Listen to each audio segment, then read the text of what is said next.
Bonjour à tous, et bien voilà, aujourd'hui c'est mon anniversaire, j'ai envie de me faire un petit cadeau, de faire une vidéo un peu différente de ce que j'ai fait jusqu'à présent. On va dire qui est dans le cadre plutôt de l'actualité. Et là, on va quand même un peu pouvoir se faire des petits cadeaux, de voir ce qu'on nous raconte et ce qui se passe exactement. Alors, je vous montre sur mon ordinateur, là. On est bien avec une infection de nouveau coronavirus SARS-CoV-2, Covid-19, très bien, France et monde. Parfait, jusque-là tout va bien, c'est le constat. Oh, un deuxième constat qui ne doit pas faire plaisir, mais tout sort des boîtes un jour, parce qu'il y a quand même des gens qui fortement travaillent dans différents secteurs. On a ici quand même un brevet, là, un brevet, vous voyez bien le brevet, c'est vrai, il existe. Et qu'est-ce qu'on dit de ce brevet? Que c'est bien une nouvelle souche de coronavirus associée au SRAS et ses applications. Et dans les applications, on parle bien des réactifs de diagnostic et ou comme vaccin, l'utilisation. Formidable! Il y a même, pour faire le fan, parce qu'on dit 2019 égale Corona 19, et pour le fan, il y a 18 revendications dans le brevet. La 19e serait-elle là? Non, elle ne peut pas, mais c'est quand même, comme on dit, des hasards qui font bien les choses ou qui décrivent, et de temps en temps, moi je dis l'univers nous rattrape un petit peu quand il veut. Alors, c'est sûr qu'on ne va pas le dire à tout le monde, sinon qu'est-ce que vous voulez? Mais je dis franchement, dans les mélanges qu'on a faits, et vous avez le prix Nobel en médecine qui le dit, son mathématicien qui travaille avec lui le dit, on a trouvé des mélanges qui n'ont pas à être déjà dans ce coronavirus, mais coronavirus et SRAS, c'est pas encore pareil. Ça, c'est une invention et un assemblage humain. Extraordinaire. Donc l'humain chipote tout le temps, on va dire. Peut-être à des fins de vaccination, et on l'a vu, de détection, donc très bien. Quelle est la différence entre détection et vaccination? Ça devient un petit peu problématique, là, parce qu'on est un petit peu... on ne sait pas trop bien. Et voilà que, subitement, on parle de pandémie. Mais j'ai envie de te faire une lettre, mon petit coronavirus. Qu'est-ce que tu es lamentable. Tu t'annonces comme étant virulent, extraordinaire, tu as un ego épouvantable, tu sors de ton petite fiole, tu te casses pas la fiole, toi, mais non, mais tu as 5 laborantins qui meurent directement, cracks, boum, les effets sont là, ça y est. Et c'est très embêtant, donc il faut qu'on se cache absolument ça, cet événement, donc il faut qu'on aille voir ce qu'on pourrait inventer comme histoire, plausible ou pas, pour noyer le poisson, comme on dit. Et là, on n'a pas pris le poisson, mais on a pris l'animal un peu rare, qui est en protégé, mais que les Chinois adorent manger, comme on mangeait les tortues dans le temps, qui faisaient des mets sublimes. Et puis voilà que ici, on accuse cet animal d'être là via la chauve-souris, etc., etc. Très bien. Surtout, ne pas dire la vérité. Mais derrière ça, il y a sans doute quelqu'un qui informe et qui dit, écoutez, les choses sont pas si simples, les enfants. Les collaborateurs, là, ils sont pas morts d'avoir été au marché faire un petit repas à l'heure de midi. Non, non, non, non, non. Ils ont chipoté sur des fioles et Corona est sorti. Mais Corona, faut pas sortir comme ça, midi. Tu sais bien, en plus c'est des gens sérieux, ils vont pas commander une Corona à midi pour accompagner leur repas.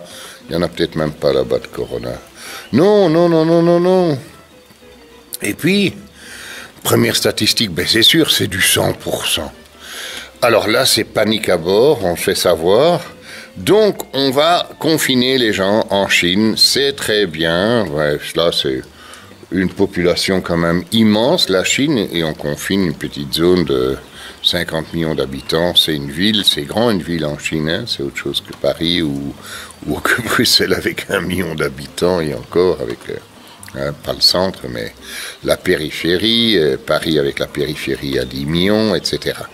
Donc là, carrément 50 millions d'habitants, et c'est strict, et on voit déjà là qu'ils ont quand même tout un système extraordinaire de surveillance, de caméras qui sont là, de reconnaissance faciale, de drones, de tout, qu'on a vu d'ailleurs apparaître après dans le système, tout comme on voit apparaître plein de choses. Moi, je trouve ça extraordinaire de voir comme on peut créer la peur. Alors, on ne sait pas dire si c'est pandémie, pas pandémie. Hein. On n'est pas là, oulalalala, dans la statistique. Oui, ça file en Italie, on ne trouve pas l'origine zéro. Qu'est-ce qui se passe?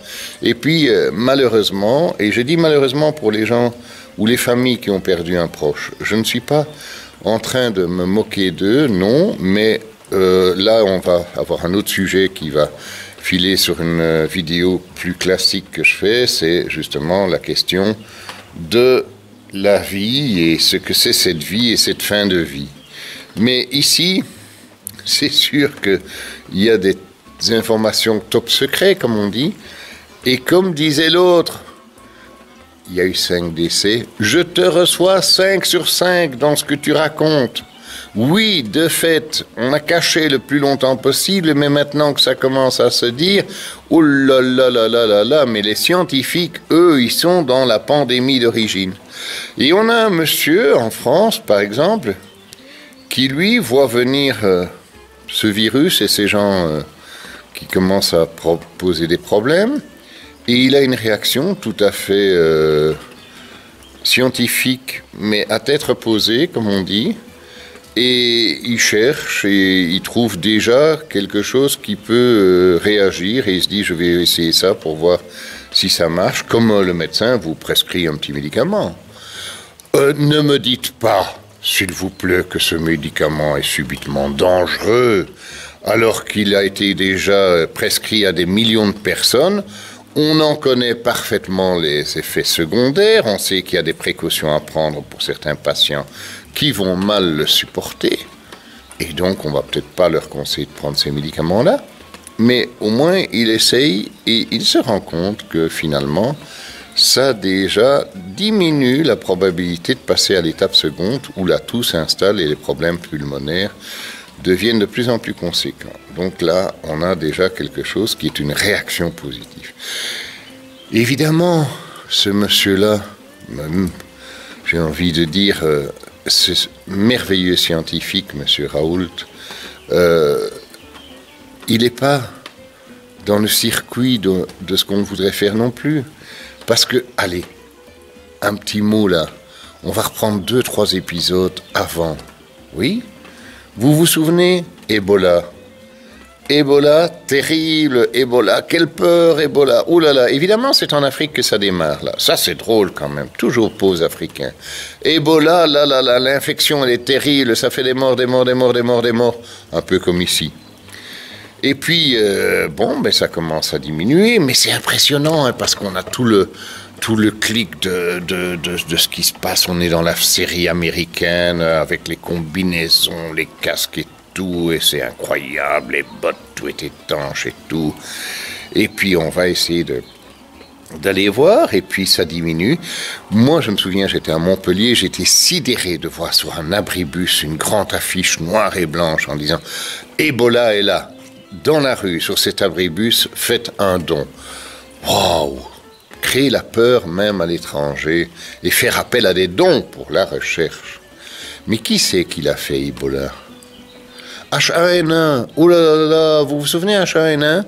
Formidable, formidable, extraordinaire. Là, il faut quand même dire ce que ça a fait comme résultat. On était proche de la vaccination obligatoire commune en France, par exemple, où il y a eu 80 millions de doses de vaccins commandées. Et quel est le nombre d'habitants qu'il y a en France, là? De mémoire, 66 millions, peut-être 67 millions à ce moment-là. Et encore, je ne suis pas sûr qu'on doive vacciner les enfants qui en ont reçu déjà une fameuse dose. Donc, pourquoi 67 millions, 80 millions de doses? Je ne comprends pas, moi. Moi, je ne suis pas un mathématicien, mais je ne comprends pas pourquoi subitement on doit commander une telle réserve. Surtout qu'on sait qu'en général, tous ces vaccins sont obsolètes parce que les nouvelles souches seront différentes, surtout dans les grippes, etc. Mais le H1N1, on découvre l'endroit où ça démarre de Chine. Vous avez vu le territoire chinois comme il est grand, déjà en France ou en Belgique, quand on doit trouver quelque chose et qu'on doit quelqu'un rechercher, on met toutes les polices, on ne le trouve pas spécialement. Et puis là, on sait trouver l'endroit précis du poulailler précis où a commencé la grippe aviaire.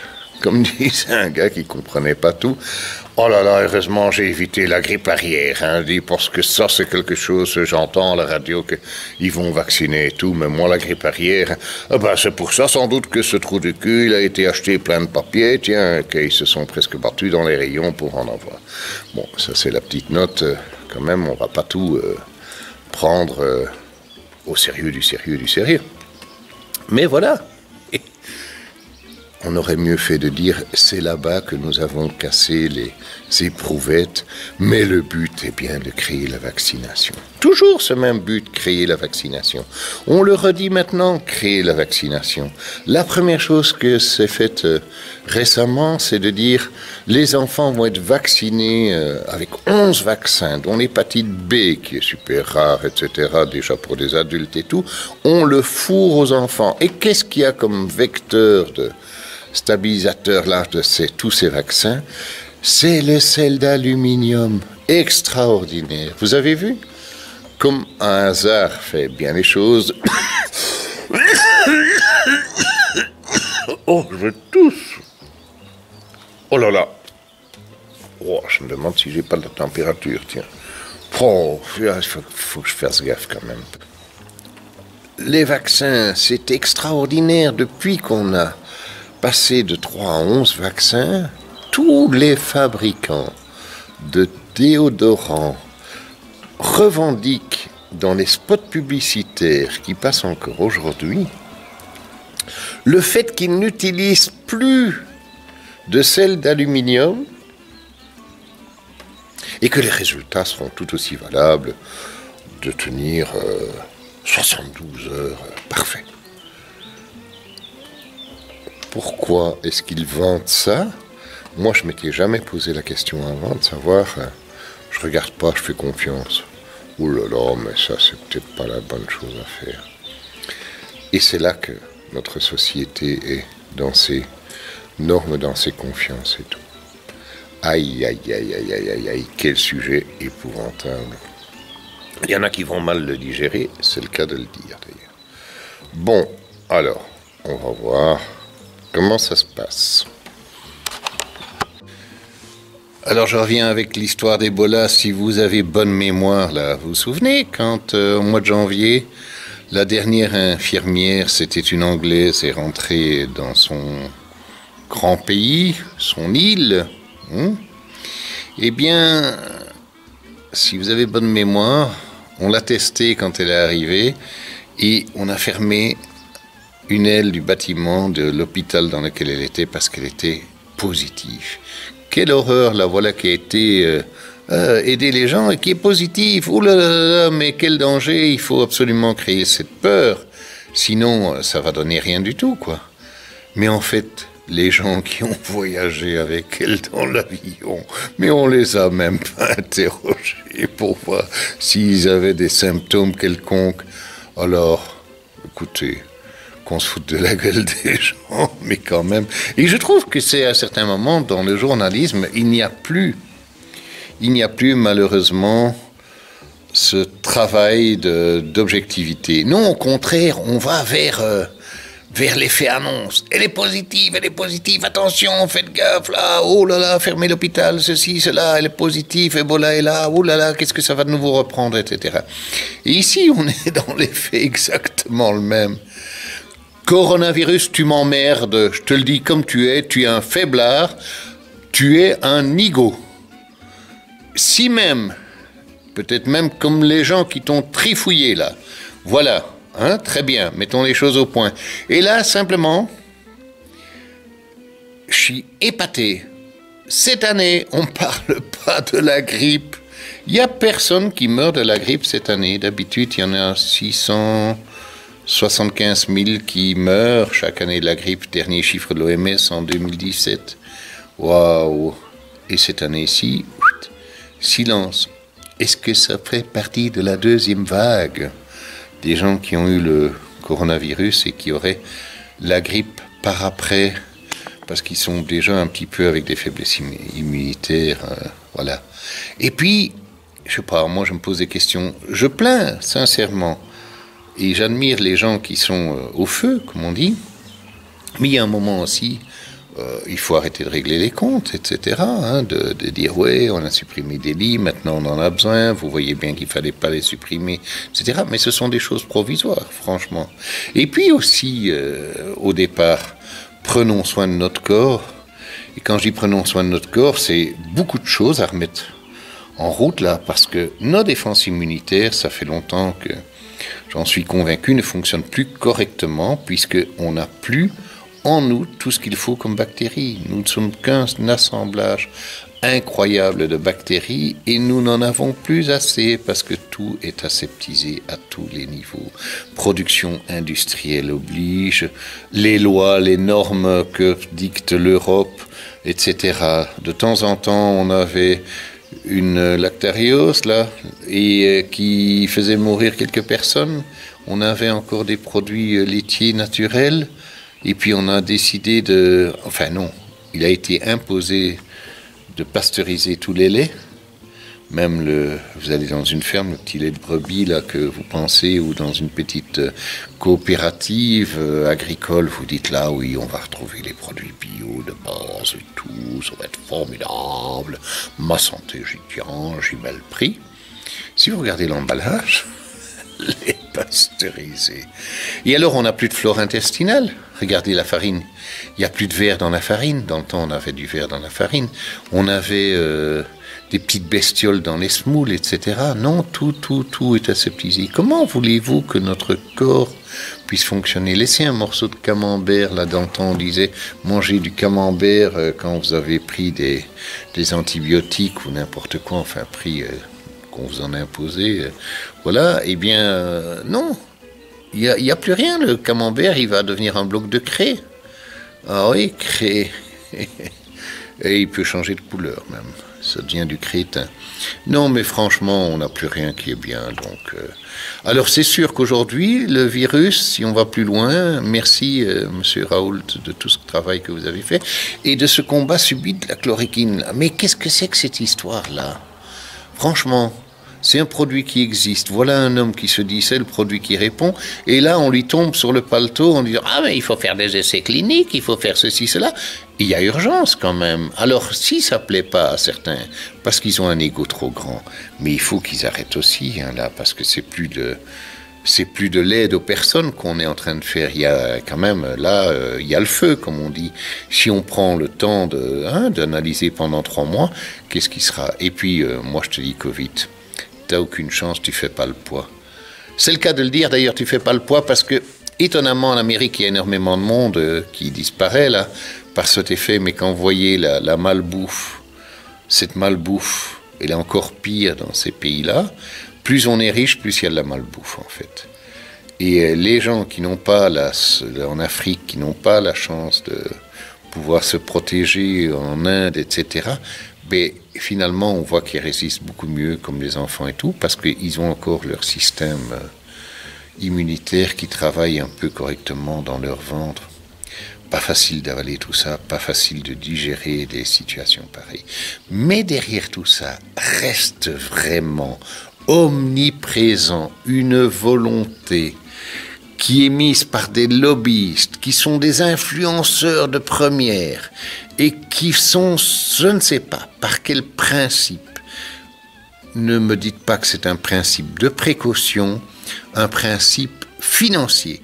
Puisqu'on décrit la méthode du docteur Raoult qui fait ses preuves et qui persévère et qui doit s'être fait remonter quelquefois les bretelles. D'ailleurs, il a quitté quelque part les réunions du comité des sages là et des trucs parce qu'il s'est bien rendu compte qu'on n'était pas du tout de son avis et qu'il n'avait même pas son avis à donner. Donc, mais qu'en fait, il est dans la réalité pure. Tiens, on a une information intéressante. Alors évidemment, tout est organisé aussi parce qu'on sait qu'il peut y avoir quand même des discussions, peut-être même qu'il faut couvrir ses arrières, comme on dit. Hein. Donc on va, oui, parce qu'autrement on va se faire oui. Et simplement, on fait des petites annonces en disant la maladie guérit en général en quelques jours avec du repos. Ça, c'est la vérité. Oui, c'est le constat. Et puis on confine pas, on sait pas, on veut pas que ça se sache, on veut pas, voilà. Donc tout ça, c'est aussi un grand jeu avec les médias qui vont nous en remettre une belle couche. Alors on va rajouter aussi. L'Institut Curie, ils sont chanteurs les Chinois demain. Ils nous mettent des petits messages. Unis nous vaincrons. Ça arrive de Chine, ils mettent des petits messages en français au calme. C'est pas ça le bail.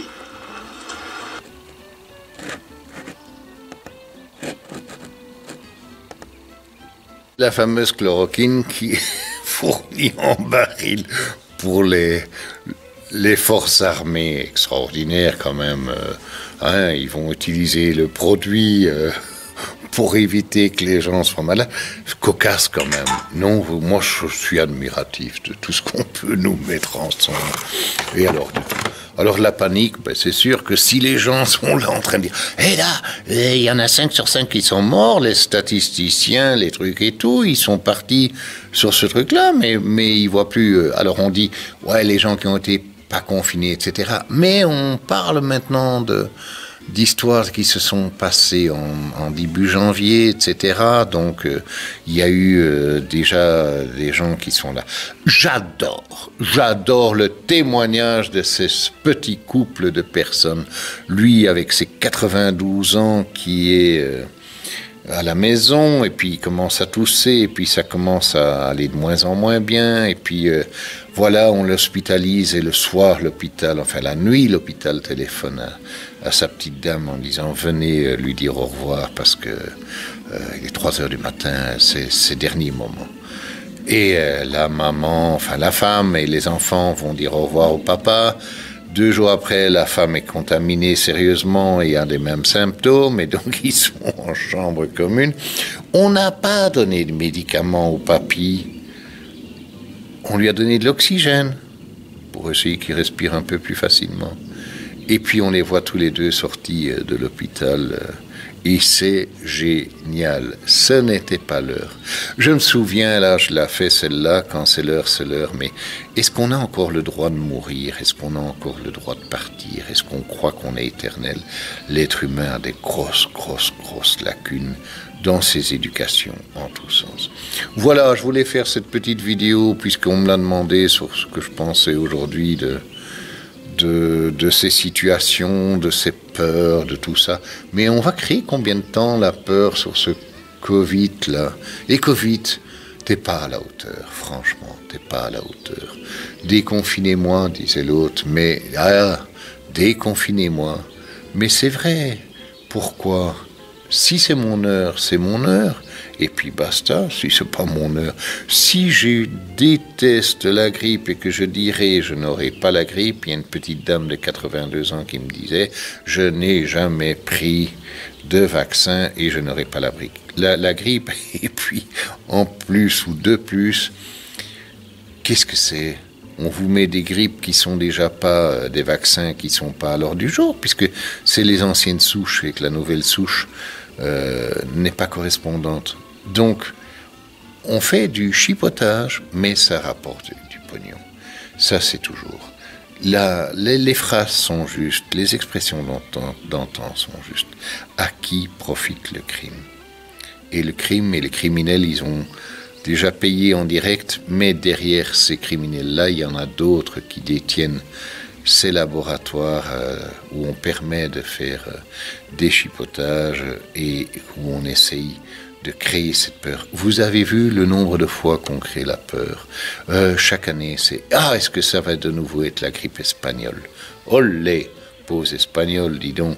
Mais ici, on a quelque chose, un petit grain de sable, grenage, qui a plutôt calé l'engrenage.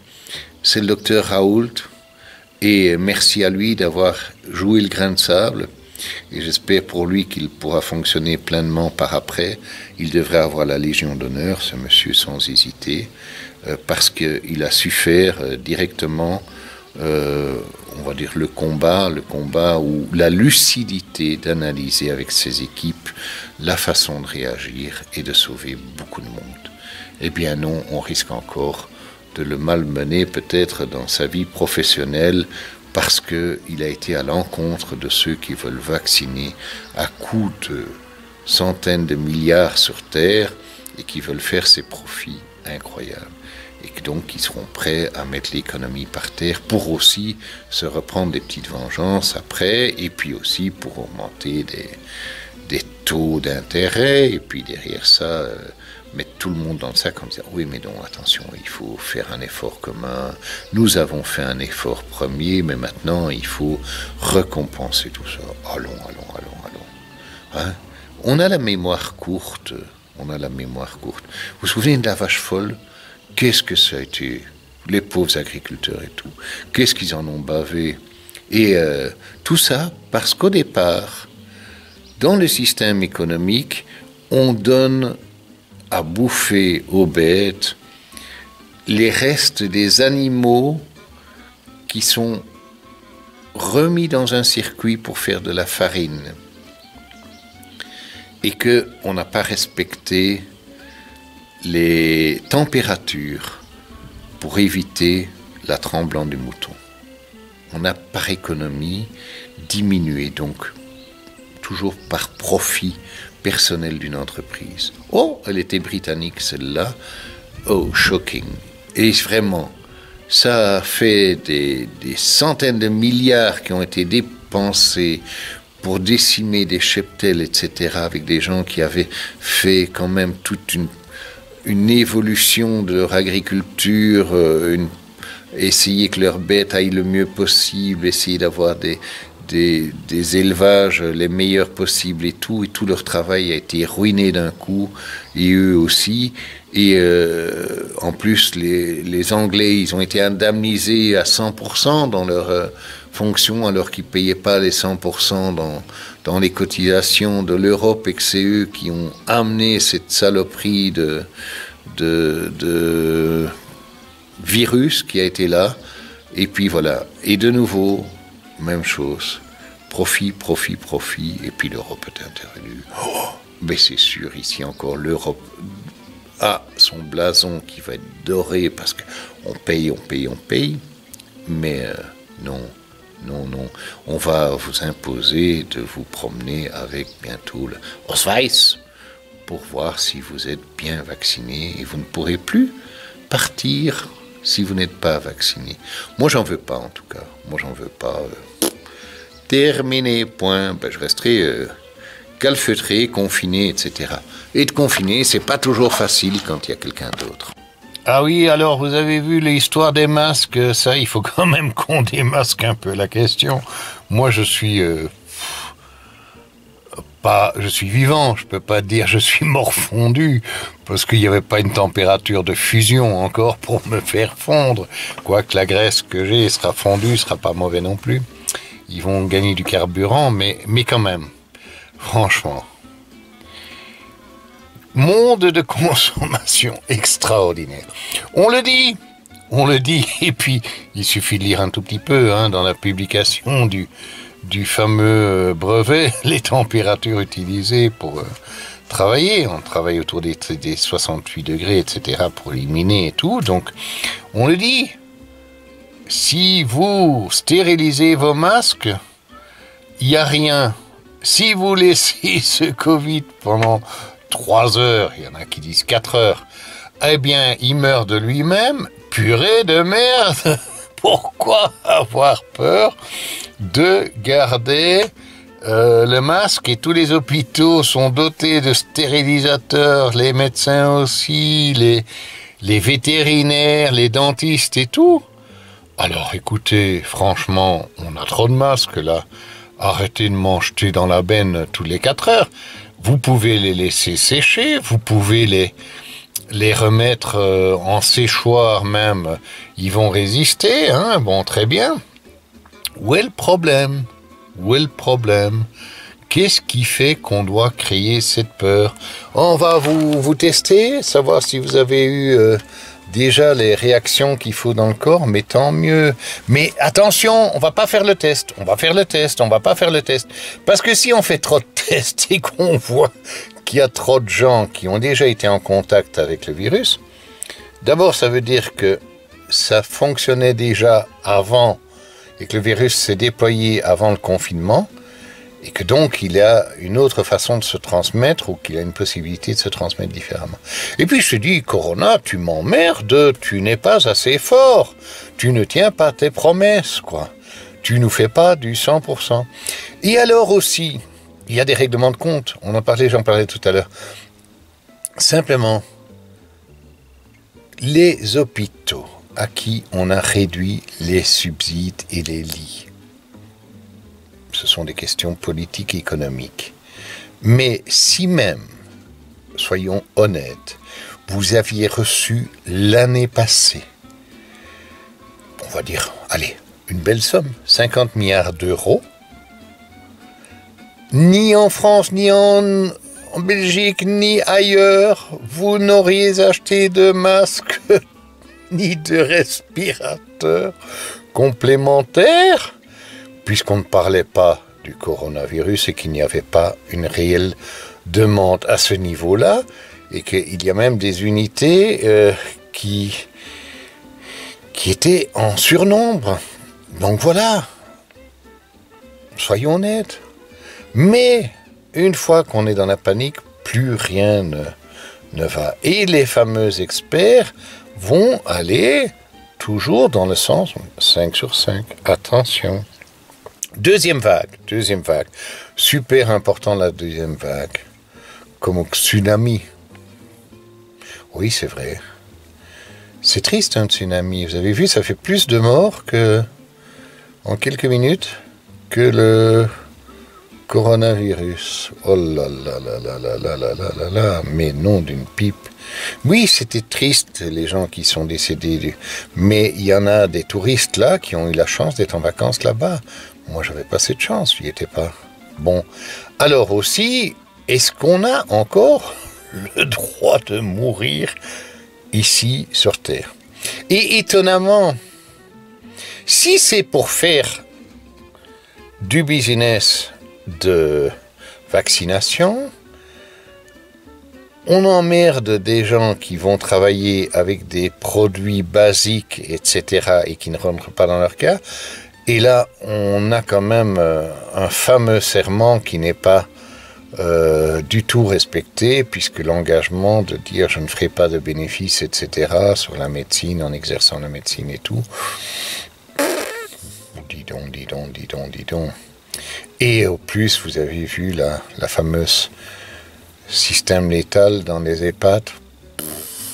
Pas joli tout ça. Hein? Bon. Alors, au total, qu'est-ce qu'on aimerait bien que ça fonctionne bien? Qu'est-ce qu'on aimerait bien qu'aussi on puisse, en cours de législation, comme on dit, avoir un droit d'écoute et de parole et ne pas être là dans la panique avec plein de systèmes qui vont être mis en route vite, pendant qu'on est truc. Il y en a une encore en plus, là. Vous avez vu, là, on est en train de faire appel aux gens, en disant attention, toutes ces maladies chroniques que vous avez, surtout, faites attention de prendre vos médicaments, faites attention, allez voir votre médecin, attention. Attention à qui? Pour qui? C'est peut-être salutaire d'avoir de temps en temps une période comme ça, parce que ça nous permet de penser à autre chose ou d'avoir l'esprit occupé sur un autre élément qui ne fait plus penser à cette maladie dite chronique, qui ne présente plus de symptômes dramatiques pour la personne. Et ce n'est que quand le cours de la vie va reprendre que les maladies vont réapparaître, parce qu'il faut se donner une certaine importance et un certain système qui est entretenu de part et d'autre, et voilà. Bon. Alors, ce que je vous ai dit, va peut-être pas plaire à tout le monde, mais de temps en temps, on doit pouvoir quand même se permettre de le faire. Bon, j'ai pris ce jour de fête comme étant la possibilité de le faire. C'est mon cadeau que je m'offre. Et puis, si même ça plaira à tout le monde, bah, ce sera peut-être ma fête en même temps. Ben voilà, d'une pierre deux coups. Mais non, restons dans le bon sens, de l'optimisme, mais soyons prudents. Alors, en prudence, je voudrais quand même vous dire quelque chose. Si vous avez déjà porté un masque toute une journée, méfiez-vous de quelque chose. Le masque en tissu, il va être très vite humide, complètement humide. Il n'est pas multicouche et il va être humide complètement dans son épaisseur. Et si donc quelqu'un venait à passionner, ça me fait penser à un sketch de Danny Boone, passionner, eh bien là, le postillon arriverait sur votre mouchoir obligatoire. Et, oh, vous êtes sûr de le transporter, votre corona? Et on va dire à ce moment-là, vous avez vu, c'est relancé, c'est la panique, c'est le truc. Et j'espère quand même qu'il n'y a pas encore des plus vilains qui vont aller chercher la souche pour relancer de temps en temps à droite à gauche, pour recréer tout ça.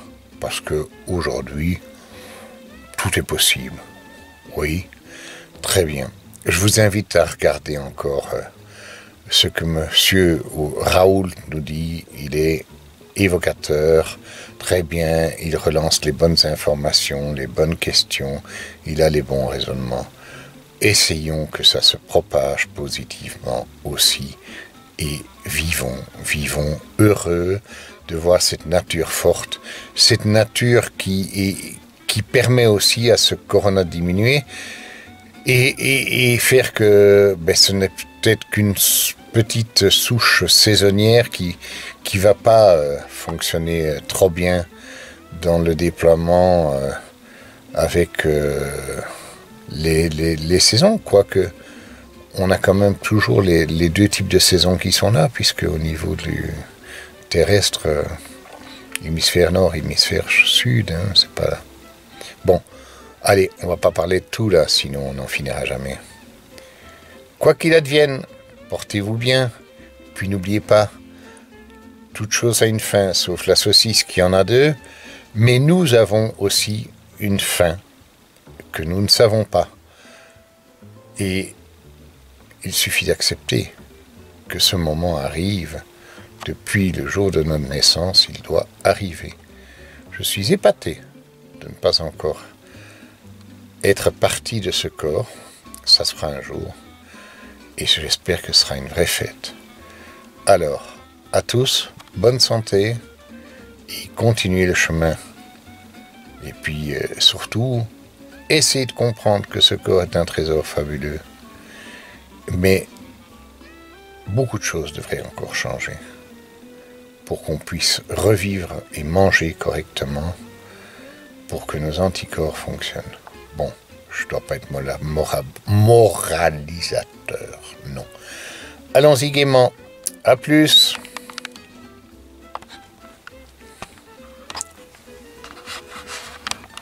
Alors je termine ici en vous disant, ben oui, si vous êtes confinés aussi, il nous faut encore un peu de patience parce qu'on n'a pas le choix.